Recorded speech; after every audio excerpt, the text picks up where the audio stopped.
જય ભોલાનાથ સીતારામ। એ દાદા દીએ વિડીયો આજ બનાવવાની નવરાઈ મળી છે। માનો તો આમ તો દિવાળી પહેલાંની, કારણ કે મહેનત જ એવડી હતી। મોસમ લેટ થઈ વરસાદના હિસાબે અને વાવેતર બધા ગારામાં ખેતી કામમાં બહુ અટવાઈ ગયા હતા। ઓમ તો કીધું હવે નવરાઈ મળી, કીધું હાલો એક વિડીયો બનાવી ભોલે પ્રાકૃતિકનો। એટલે આ ઘઉં જોવા 10 થી 11 કેરા થયા છે। આ છે દાઉદ બંછી, આ કેરામાં 5 વયરું કરી છે। જો એને થુમડા જોઈ લો, પાંદડા એવા આમ તો સૈયાના પાંદડા હોય એવા છે જાડા પટ્ટી પાન જો। અને આ બાજુ છે એ પાલિયા બંછી છે, એ કેરામાં 9 વયરું કરી છે। આમાં હજી હાથી હાંકવાનું છે, પણ એક પણ પાય પછી આ છે ભાલિયા બંછી। અહીંથી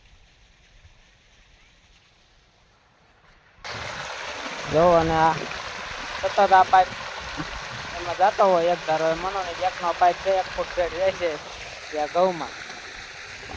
આમાં કોઈ કેમિકલ ખાતર કંઈ નાખવાનું જ ન હોય, ઓનલી ફોર ગાય તરીકે જ પકવવાનું। ને પોરે આપણે પકવેલા ને બધાને દીધેલા મીઠાઈ ને એ બધું અલગ જ હોય હાવ। એકવાર લઈ જાય ને બીજી વાર લેવા આવવું જ પડે। દવા વલણું હાલે છે જો,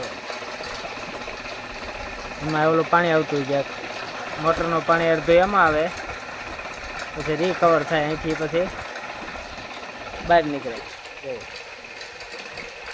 દવા ઘરેથી છાણ, ગૌમૂત્ર અને ગાયની તાજી સાઈઝ એ બધું આવી જાય આમાં ડેઈલી।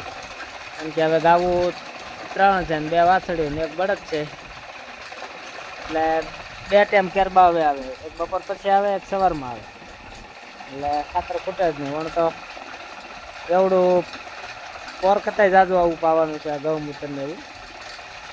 એટલે વણ ગયા વર્ષે મીઠાઈ થતી ઘઉંમાં, એથી ઓર વણ થવાની, કારણ કે જેટલું ગૌમૂત્ર ને સાઈઝ ને એવું બધું પીવે એટલે એમાં મીઠાઈમાં કંઈ જોવા પણ જ ન હોય। અને ખડની હિસાબે જ આપણે 5 વયરું કરીશ કેરામાં, કે હવે હાથી હાલશે આમાં એક પાન પાય ને। હવે સીણામાં આપ્યું હતું જેવું તેવું, કારણ કે એમાં બહુ જામીને પાઈ દીધા, જમીન ફૂંકાઈ દીધી। કારણ કે વાવ્યા પછી 23-24 દિવસ થયા, આજે પાણી ચડાવ્યું ના એ પાછું કોરોનામાં ચાલુ જ હતું આ પાણી। કંઈ હું તો હોય ને હું વાવ આવી જાઉં, આપણે પેટ્રોલના ભાડા કરીએ એટલે છોકરા વાર્તા હોય એટલે એને કંઈ વિડીયો કાંઈ બનાવવાનો હોય નહીં। એક નવરો થયા છે ને ભાગ્યાએ આવી ગયા છે, એટલે એ તાણામાં નીંદે છે ને અમારે ભાઈ અલ્પેશભાઈ ચા બનાવી ગયા છે। જો આ છે ગરમર, જો આ તો હળદર તો ભાંગી નાખ્યો છોડવો, ગરમર છે ગરમર, અથાણા ગરમીનું અથાણું કરી। જો એમાં વાયસી એવી આવે ફૂલની, ને અથાણા કરવા માટે અને મૂળિયાનું અથાણું થાય, ઝાડવાનું ન થાય। બગીચા જો ને હમણાં બધા સાફ સફાઈ કર્યા, અને રીંગણીના છોડવાના 2 વર્ષ થયા। જોઈ લો કેવડો થયો, તો આગળ તમને બતાવું વિડીયોમાં, આંબાની હારો રહેલો જાય।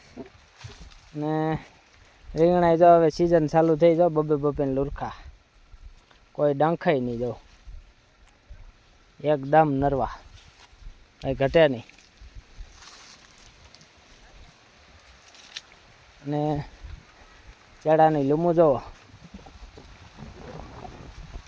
આવડી થઈ છે બધી ખેડીમાં, 3 લૂમું આવી ગયું છે, એક આગળ છે આમ।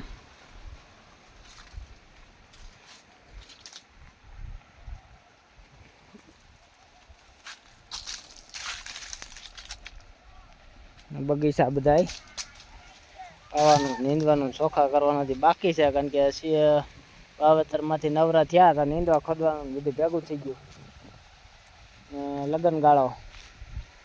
ને જો આંબામાં બાવા હીરું આવી ગયું, જો આ બાવા હીર કહેવાય। આટી મારીને પાંદડા ખાઈ જાય અને રૂસા એમને નીકળે જાળી જેવું, પણ આ એ રોગ વધારે ન આવ્યો ને પોરી નહોતો. એટલે હલો વિડીયો બહુ લાંબો થઈ જાય પછી અપલોડ થતો નથી. એટલે જય ભોલેનાથ બધાને, સીતારામ.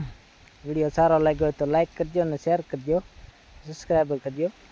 પછી નવા ખેડૂને મળે અને કોઈ પ્રાકૃતિક ખેતી કરો ગાય આધારિત તો વધારે સારું. જય ગૌ માતા.